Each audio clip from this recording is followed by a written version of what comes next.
जय हिंद। जय हिंद। मंच पर विराजमान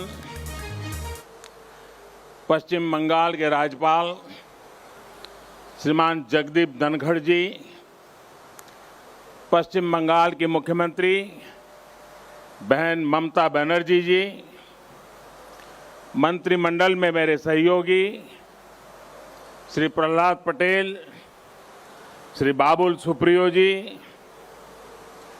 नेताजी सुभाष बोस के निकट संबंधीजन, भारत का गौरव बढ़ाने वाली आजाद हिंद फौज के जांबाज सदस्य, उनके परिजन, यहां उपस्थित कला और साहित्य जगत के दिग्गज और बंगाल की इस महान धरती के मेरे भाई और बहनों, आज कोलकाता में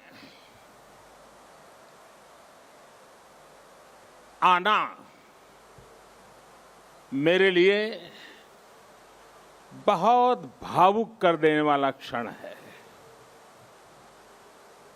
बचपन से जब भी ये नाम सुना, नेताजी सुभाष चंद्र बोस, मैं किसी भी स्थिति में रहा, परिस्थिति में रहा, ये नाम कान में पड़ते ही एक नई ऊर्जा से भर गया।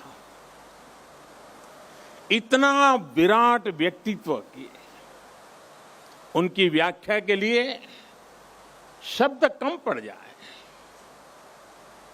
इतनी दूर की दृष्टि कि वहां तक देखने के लिए अनेकों जन्म लेने पड़ जाए। विकट से विकट परिस्थिति में भी इतना हौसला, इतना साहस कि दुनिया की बड़ी से बड़ी चुनौती ठहर न पाए। मैं आज नेताजी सुभाष चंद्र बोस के चरणों में अपना शीश झुकाता हूं, उन्हें नमन करता हूं और नमन करता हूं उस मां को, प्रभा देवी जी को, जिन्होंने नेताजी को जन्म दिया। आज उस पवित्र दिन को 125 वर्ष हो रहे हैं। 125 वर्ष पहले आज के ही दिन मां भारती की गोद में उस वीर सपूत ने जन्म लिया था, जिसने आजाद भारत के सपने को नई दिशा दी थी। आज के ही दिन गुलामी के अंधेरे में वो चेतना फूटी थी, जिसने दुनिया की सबसे बड़ी सत्ता के सामने खड़े होकर कहा था, मैं तुमसे आजादी मांगूंगा नहीं, आजादी छीन लूंगा।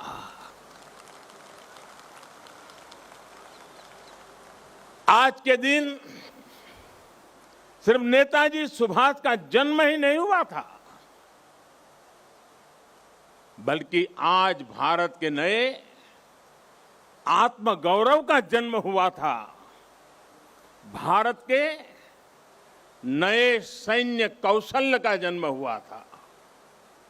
मैं आज नेताजी की 125वीं जन्म जयंती पर कृतज्ञ राष्ट्र की तरफ से इस महापुरुष को कोटि कोटि प्रणाम करता हूं, उन्हें सैल्यूट करता हूं। साथियों, मैं आज बालक सुभाष को नेताजी बनाने वाली, उनके जीवन को तप, त्याग और तितिक्षा से घड़ने वाली बंगाल की इस पुण्य भूमि को भी आदरपूर्वक नमन करता हूं। गुरुदेव श्री रविंद्रनाथ टैगोर, बंकिम चंद्र चट्टोपाध्याय, शरत चंद्र जैसे महापुरुषों ने इस पुण्य भूमि को राष्ट्रभक्ति की भावना से भरा है। स्वामी रामकृष्ण परमहंस, चैतन्य महाप्रभु, श्री अरबिंदो, मां शारदा, मां आनंदमयी, स्वामी विवेकानंद, श्री श्री ठाकुर अनुकूल चंद्र जैसे संतों ने इस पुण्य भूमि को वैराग्य, सेवा और आध्यात्म से अलौकिक बनाया है। ईश्वर चंद्र विद्यासागर, राजा राम मोहन राय, गुरुचंद ठाकुर, हरिश्चंद्र ठाकुर जैसे अनेक समाज सुधारक, सामाजिक सुधार के अग्रदूतों ने इस पुण्य भूमि से देश में नए सुधारों की नींव भरी है। जगदीश चंद्र बोस, पीसी रॉय, एसएन बोस, मेघनाथ शाह, अनगिनत वैज्ञानिकों ने उस पुण्य भूमि को ज्ञान विज्ञान से सींचा है। ये वही पुण्य भूमि है जिसने देश को उसका राष्ट्रगान भी दिया है और राष्ट्रगीत भी दिया है। इसी भूमि ने हमें देशबंधु चित्तरंजन दास, डॉक्टर श्यामा प्रसाद मुखर्जी और हम सभी के प्रिय भारत रत्न प्रणब मुखर्जी से साक्षात्कार कराया है। मैं इस भूमि के ऐसे लाखों लाख महान व्यक्तित्वों के चरणों में भी आज इस पवित्र दिन पर प्रणाम करता हूं। साथियों, यहां से पहले मैं भी नेशनल लाइब्रेरी गया था, जहां नेताजी की विरासत पर एक इंटरनेशनल कॉन्फ्रेंस और आर्टिस्ट कैंप का आयोजन हो रहा है। मैंने अनुभव किया, नेताजी का नाम सुनते ही हर कोई कितनी ऊर्जा से भर जाता है। नेताजी के जीवन की ऊर्जा जैसे उनके अंतर मन से जुड़ गई है। उनकी यही ऊर्जा, यही आदर्श, उनकी तपस्या, उनका त्याग देश के हर युवा के लिए बहुत बड़ी प्रेरणा है। आज जब भारत नेताजी की प्रेरणा से आगे बढ़ रहा है, तो हम सबका कर्तव्य है कि उनके योगदान को बार बार याद किया जाए, पीढ़ी दर पीढ़ी याद किया जाए। इसलिए देश ने तय किया है कि नेताजी की 125वीं जयंती के वर्ष को ऐतिहासिक, अभूतपूर्व भव्यता भरे आयोजनों के साथ मनाए। आज सुबह से देश भर में इससे जुड़े कार्यक्रम हर कोने में हो रहे हैं। आज इसी क्रम में नेताजी की स्मृति में एक स्मारक सिक्का और डाक टिकट जारी किया गया है। नेताजी के पत्रों पर एक पुस्तक का विमोचन भी हुआ है। कोलकाता और बंगाल, जो उनकी कर्मभूमि रहा है, यहां नेताजी के जीवन पर एक प्रदर्शनी और प्रोजेक्शन मैपिंग शो भी आज से शुरू हो रहा है। हावड़ा से चलने वाली ट्रेन हावड़ा कालका मेल का भी नाम अब नेताजी एक्सप्रेस कर दिया गया है।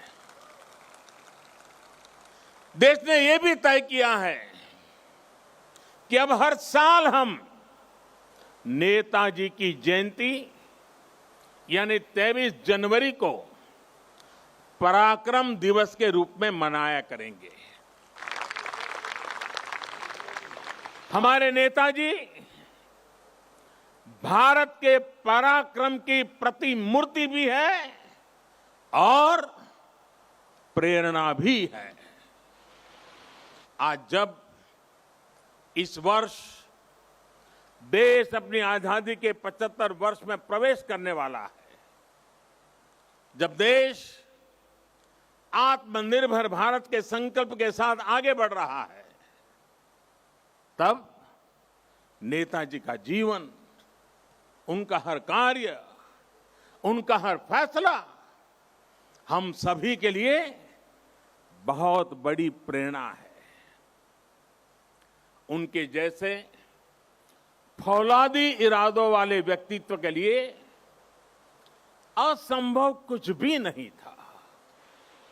उन्होंने विदेश में जाकर देश से बाहर रहने वाले भारतीयों की चेतना को झकझोरा। उन्होंने आजादी के लिए आजाद हिंद फौज को मजबूत किया। उन्होंने पूरे देश से हर जाति, पंथ, हर क्षेत्र के लोगों को देश का सैनिक बनाया। उस दौर में जब दुनिया महिलाओं के सामान्य अधिकारों पर ही चर्चा कर रही थी, नेताजी ने रानी झांसी रेजिमेंट बनाकर महिलाओं को अपने साथ जोड़ा। उन्होंने फौज के सैनिकों को आधुनिक युद्ध के लिए ट्रेनिंग दी। उन्हें देश के लिए जीने का जज्बा दिया, देश के लिए मरने का मकसद दिया। नेताजी ने कहा था, भारत डाक से रोकटो डाक दिए छे रोकतो के, ओठो दांडाओ आमोदेर नोस्टो करार मतो सोमोय नोय। अर्थात भारत बुला रहा है, रक्त रक्त को आवाज दे रहा है, उठो, हमारे पास अब गंवाने के लिए समय नहीं है। साथियों, ऐसी हौसले से भरी हुंकार सिर्फ और सिर्फ नेताजी ही दे सकते थे। और आखिर उन्होंने दिखा भी दिया कि जिस सत्ता का सूरज कभी अस्त नहीं होता, भारत के वीर सपूत रणभूमि में उससे भी परास्त कर सकते हैं। उन्होंने संकल्प लिया था, भारत की जमीन पर आजाद भारत की आजाद सरकार की नींव रखेंगे। नेताजी ने अपना ये वादा भी पूरा करके दिखाया। उन्होंने अंडमान में अपने सैनिकों के साथ आकर तिरंगा फहराया।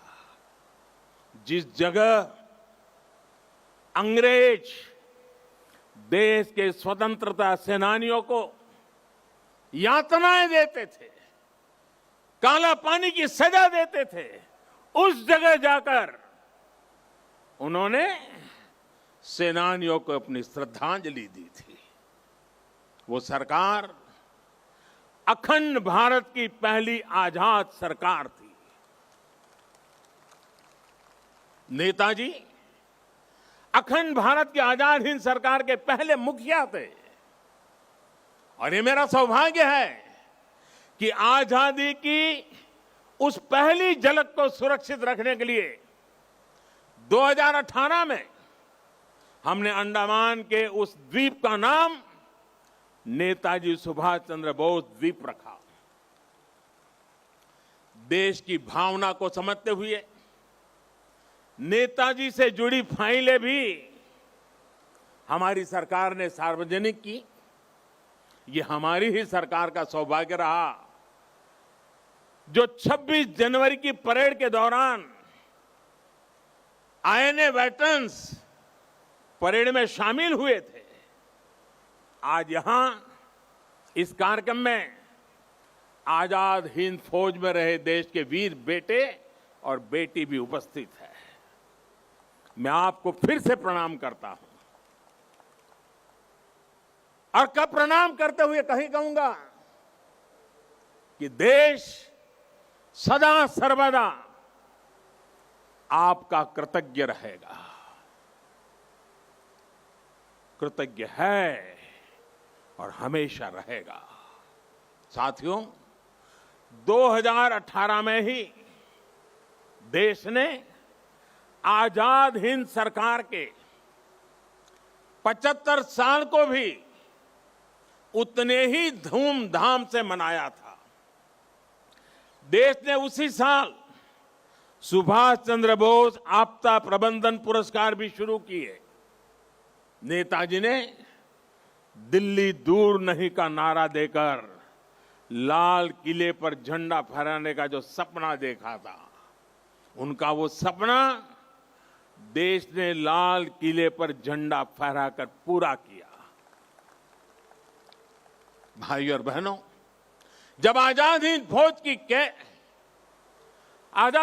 की कैप मैंने लाल किले पर झंडा फहराया था, उसे मैंने अपने सर पे लगाया था, उस वक्त मेरे मन मस्तिष्क में बहुत कुछ चल रहा था, बहुत से सवाल थे, बहुत सी बातें थी, एक अलग अनुभूति थी।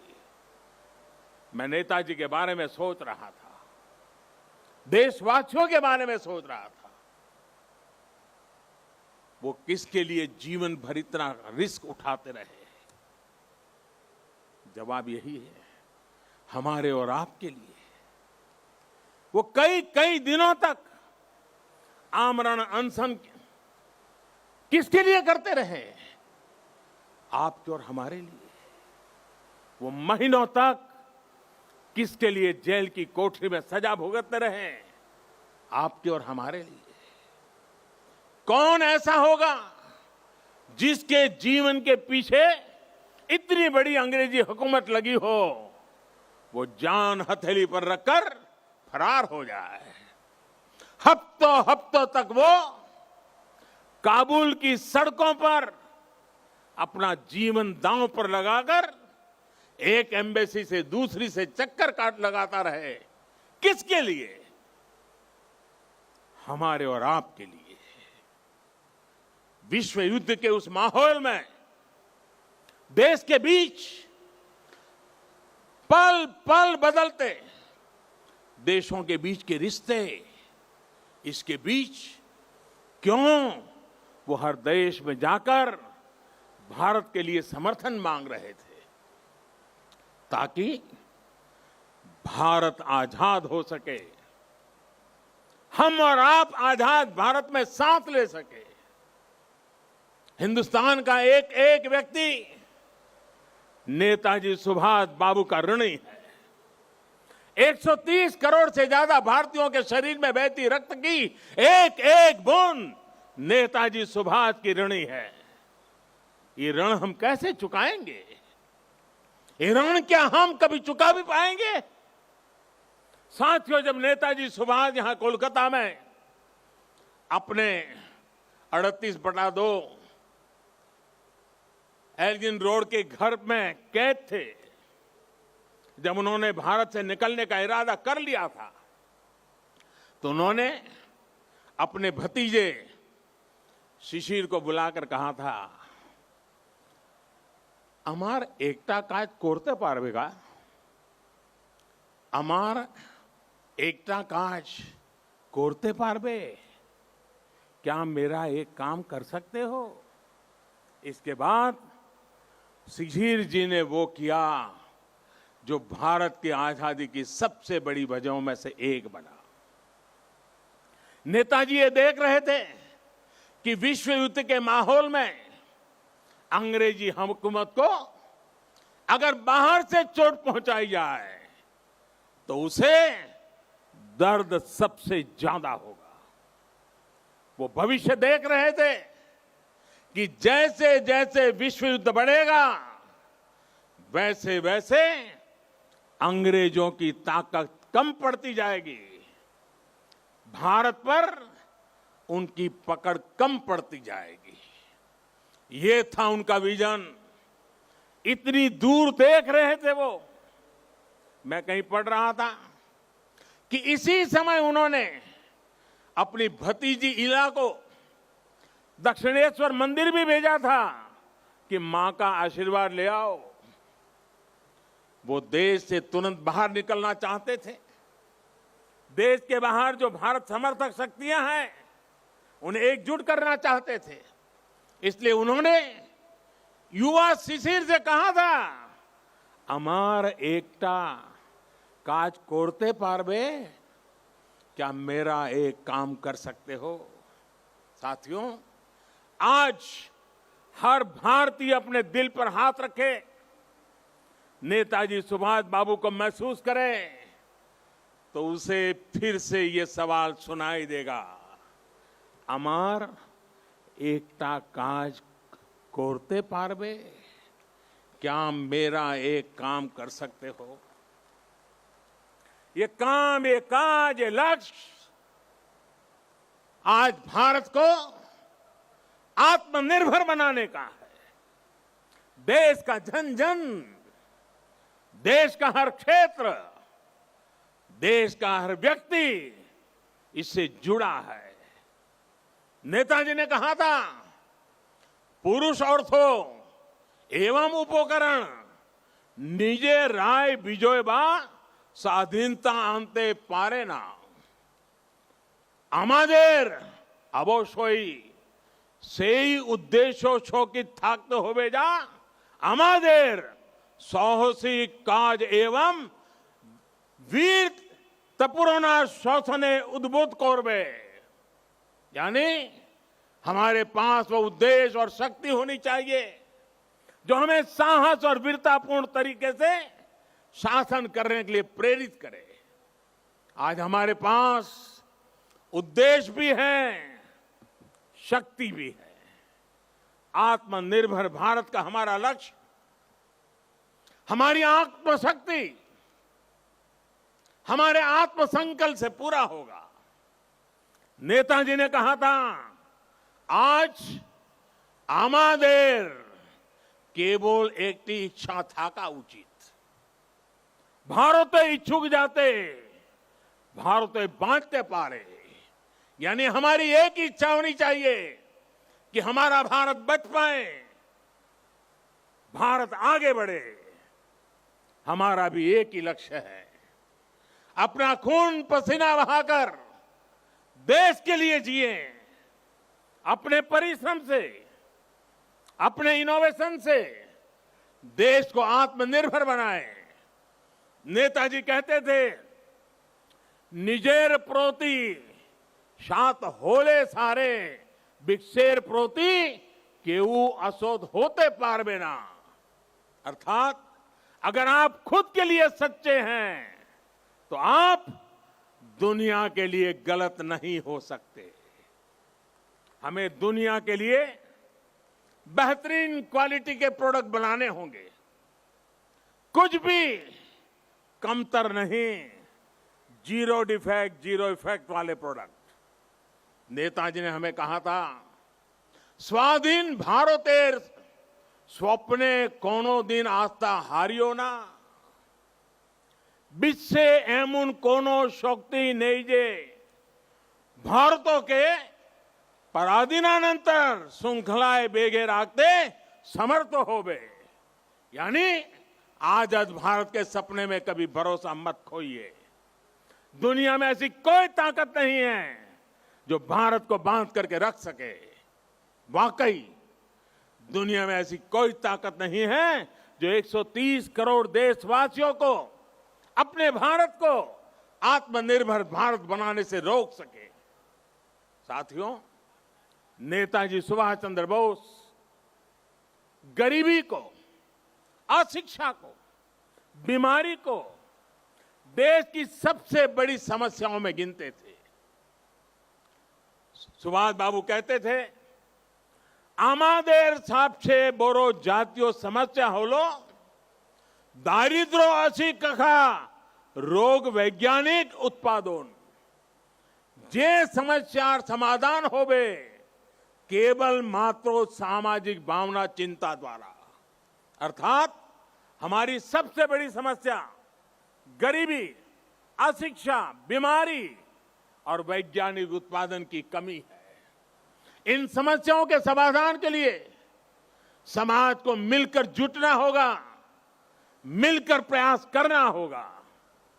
मुझे संतोष है कि आज देश पीड़ित, शोषित, वंचित को, अपने किसान को, देश की महिलाओं को सशक्त करने के लिए दिन रात एक कर रहा है।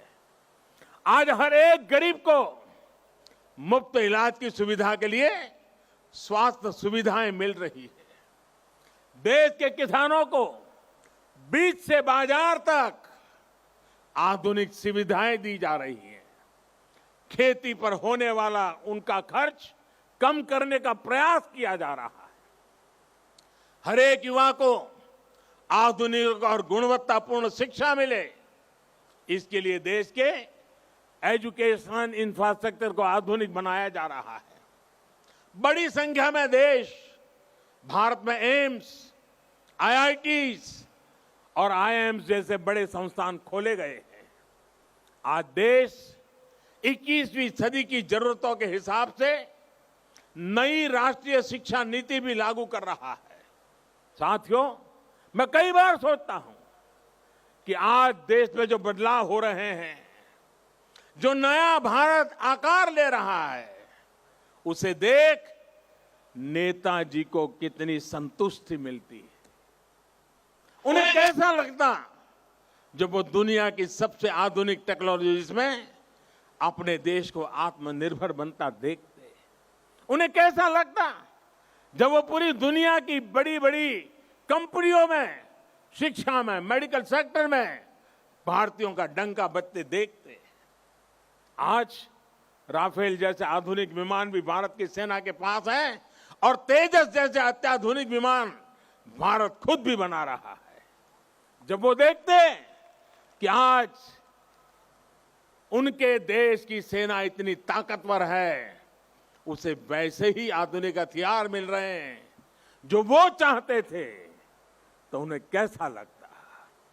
आज अगर नेताजी ये देखते कि उनका भारत इतनी बड़ी महामारी से, इतनी ताकत से लड़ा है, आज उनका भारत वैक्सीन जैसे आधुनिक वैज्ञानिक समाधान खुद तैयार कर रहा है, तो नेताजी क्या सोचते। जब वो देखते कि भारत वैक्सीन देकर दुनिया के दूसरे देशों की मदद भी कर रहा है, तो उन्हें कितना गर्व होता। नेताजी जिस स्वरूप में हमें देख रहे हैं, हमें आशीर्वाद दे रहे हैं, अपना स्नेह दे रहे हैं, जिस सशक्त भारत की उन्होंने कल्पना की थी, आज एलएसी से लेकर के एलओसी तक भारत का यही अवतार दुनिया देख रही है। जहां कहीं से भी भारत की संप्रभुता को चुनौती देने की कोशिश की गई, भारत आज मुंह तोड़ जवाब दे रहा है।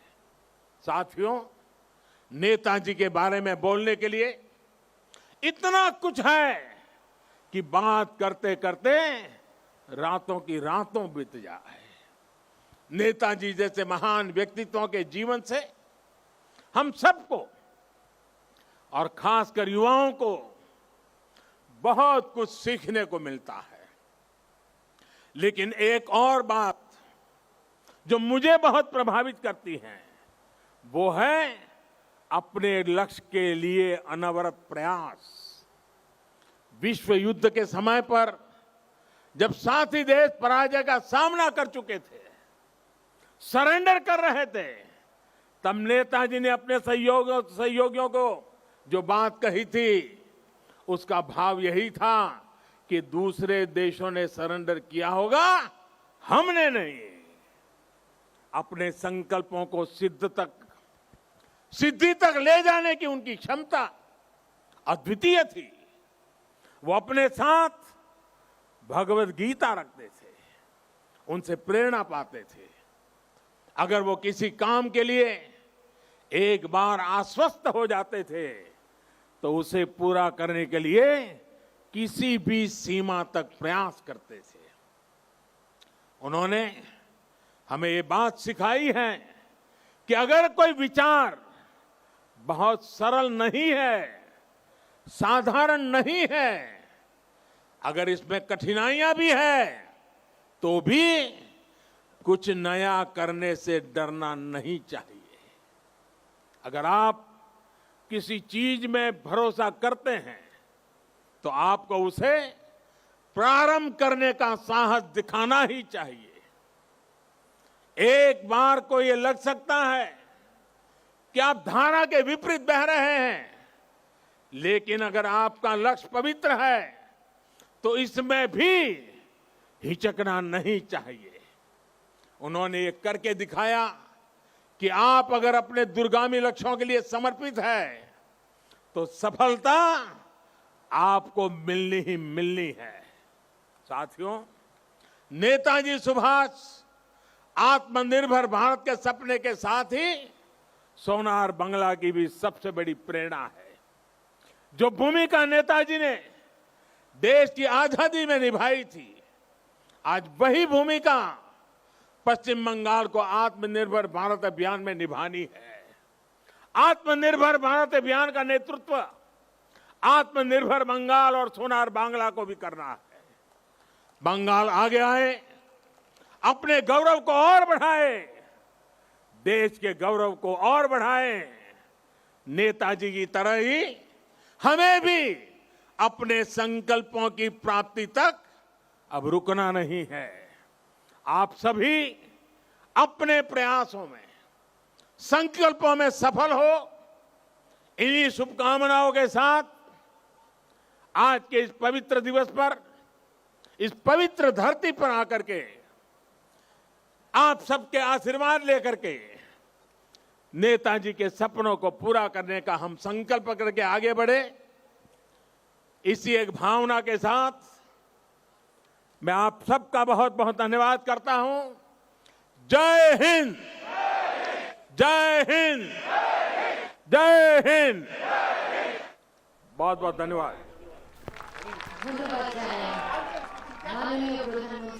तो आपने सुना प्रधानमंत्री नरेंद्र मोदी को विक्टोरिया मेमोरियल हॉल से सीधे न्यूज नेशन की इस बड़ी कवरेज में, जहां पर उन्होंने नेताजी सुभाष चंद्र बोस का क्या कुछ योगदान रहा है, देश की आजादी की लड़ाई में किस तरीके से अंग्रेजों पर दबाव बनाया, अंग्रेजों के छक्के छुड़ाए। और देखिए जरा ये अब इस वक्त जो तस्वीर है ये हम आपको दिखाते हैं। यहाँ पर प्रधानमंत्री नरेंद्र मोदी इस कार्यक्रम से विदाई ले रहे हैं, लेकिन उससे पहले की तस्वीर आपके सामने प्रधानमंत्री नरेंद्र मोदी को आप यहाँ पर देख रहे हैं, साथ में मौजूद हैं पश्चिम बंगाल के राज्यपाल और पश्चिम बंगाल की मुख्यमंत्री ममता बनर्जी। बड़ी कवरेज न्यूज नेशन पर लगातार जारी है। रुक रहे हैं कुछ देर के लिए, तुरंत हाजिर होते हैं।